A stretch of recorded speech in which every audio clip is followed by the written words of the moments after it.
নমস্কার, কেয়ার রান্নাঘরে সবাইকে স্বাগত। আজকে আমি খুব সহজ পদ্ধতিতে দুধ চা বানানো দেখাবো।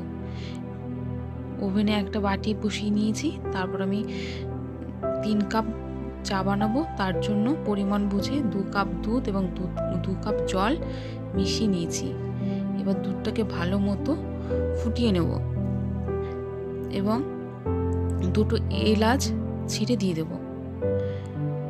দিয়ে বেশ খানিকটা একটু নাড়াচাড়া করে জাল দিয়ে নেব।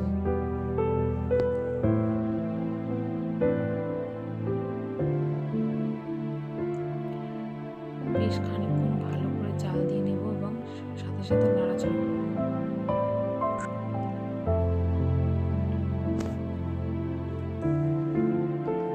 এরপর আমি পরিমাণ বুঝে চা দিয়ে দেব। বেশ খানিকটা চা দেব। এখানে 3 কাপ দুধ করব, মোটামুটি 2 চামচ মতো চা দিয়ে দেব।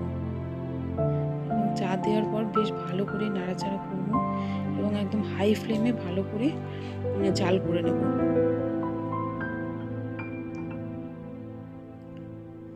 আমি এখনও দুধ চায়ে কিন্তু আদা দিইনি, কারণ প্রথমে আদা দিলে দুধটা কেটে যাওয়ার সম্ভাবনা থাকে। তাই আমি একটু লাস্টের দিকে, মানে চা দেওয়ার পর যখন ফুটে যাবে তারপর আদাটা অ্যাড করব এবং তারপরও একদম হাই ফ্লেমে বেশ অনেকটা জাল করে নেব।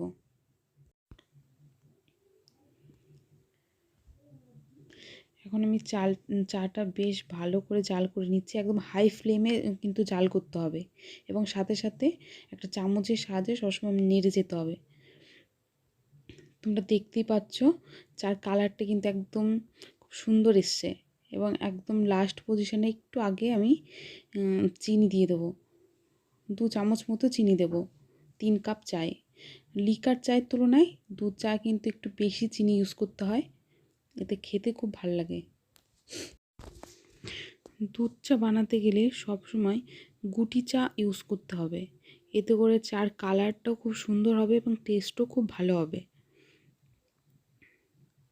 আমার দেখতেই পাচ্ছ চাটা খুব সুন্দর করে জাল করে নিচ্ছি এবং কালারটাও কিন্তু খুব সুন্দর চলে এসছে। আর কিছুক্ষণ পরেই নামিয়ে নেব। এখানে চা একদম রেডি হয়ে আছে, এখন আমি নামিয়ে নেব।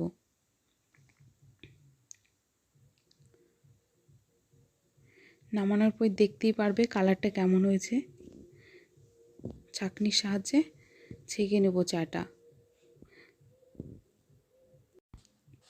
তোমরা এইভাবে চা করে খেয়ে দেখবে, খুবই টেস্টি হয়। আজকের মতো এখানেই সমাপ্ত করছি। দেখা হচ্ছে নেক্সট ব্লগে।